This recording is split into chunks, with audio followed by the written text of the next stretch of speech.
बिस्मिल्लाहिर्रहमानिर्रहीम। मेरे चैनल पर खुश आमदीद। कहानी का आगाज करते हैं। पुराने वक्तों की बात है। किसी जगह एक बहुत बड़ा सेब का दरख्त था। एक छोटा सा लड़का हर रोज वहां आकर दरख्त के साथ खेला करता। दरख्त पर चढ़ जाता, बेहतरीन सेब तोड़कर खाता और दरख्त की घनी छांव में सो जाता। वो दरख्त से मोहब्बत करता और दरख्त को भी इससे मोहब्बत थी। लड़का बड़ा हो गया। अब वो हर रोज दरख्त के पास खेलने नहीं आता, मगर कभी कभी मिलने जरूर आ जाता था। नीचे बैठकर खूब बातें करता और थोड़ा बहुत खेल भी लेता। एक मर्तबा लड़का काफी अरसे बाद दरख्त के पास आया। उदास लग रहा था। दरख्त ने कहा, आओ खेलते हैं। लड़के ने बेरुखी से जवाब दिया, मैं बच्चा नहीं रहा, अब मैं तुम्हारे साथ मजीद नहीं खेल सकता। मुझे खिलौने चाहिए, जिसके लिए मुझे पैसों की जरूरत है। मुझे अफसोस है कि मेरे पास पैसे नहीं हैं, लेकिन एक काम करो, मेरे सारे सेब लेकर बेच आओ, अच्छे खासे पैसे मिल जाएंगे। लड़का जज्बाती हो गया और सारे सेब तोड़े और खुशी खुशी चला गया। इसके बाद वो काफी अरसे तक दोबारा नहीं आया। दरख्त उदास हो गया। वक्त गुजरता गया। इस बार लड़का एक जवान आदमी के रूप में लौटा। दरख्त इसे देखकर खुशी से झूम उठा। आओ आओ मेरे साथ खेलो। दरख्त बहुत मसरूर था। मेरे पास खेलने के लिए वक्त नहीं है। मुझे अपने खानदान के लिए काम करना है, इनके लिए घर बनाना है। क्या तुम मेरी मदद कर सकते हो?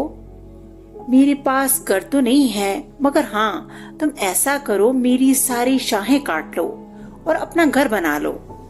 नौजवान ने सारी शाखें काटी और खुशी खुशी चला गया। आज दरख्त बहुत खुश था कि इसने अपने दोस्त की मदद की थी, लेकिन शाखें काटने के बाद तवील अरसा तक वो दोबारा मिलने नहीं आया। दरख्त एक मर्तबा फिर उदास हो गया। गर्मियों की एक दोपहर थी। अचानक वो लड़का फिर दरख्त से मिलने आया। दरख्त खुशी से झूम उठा। इसका दरीना दोस्त सामने खड़ा था। आओ मेरे साथ खेलो। दरख्त ने कहा, मैं बूढ़ा हो रहा हूँ, ज़हनी तौर पर थक गया हूँ।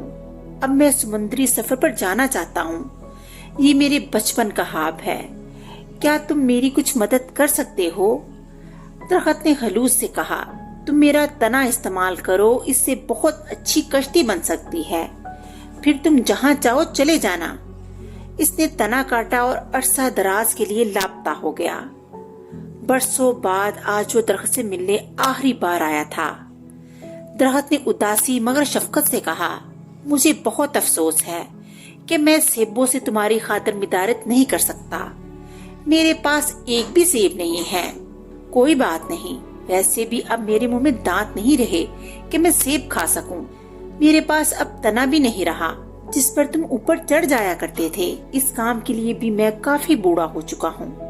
इसने उदासी से मुस्कुराते हुए कहा, मेरे पास तुम्हें देने के लिए कुछ नहीं है सवाए मुर्दा जड़ों की डंडियों के। दरख्त ने उदासी से कहा, मुझे अब किसी चीज की जरूरत नहीं है। आराम के लिए ऐसी ही जगह की जरूरत है। भागते भागते थक गया हूँ मैं। आदमी वहीं ढेर हो गया। दरख्त ने खुश दिली से कहा, शाबाश, आ जाओ मेरी आगोश में। आराम करने के लिए इससे अच्छी जगह और कौन सी हो सकती है। आज दरख्त बहुत खुश था। ये हम सब की कहानी है। वालिदैन दरख्त की तरह होते हैं। जब बच्चे छोटे होते हैं तो इनके साथ खूब खेलते हैं, मगर वो जब बड़े हो जाते हैं तो बस इस वक्त इनके पास आते हैं जब औलाद को इनकी जरूरत होती है या वो किसी मुसीबत में होते हैं।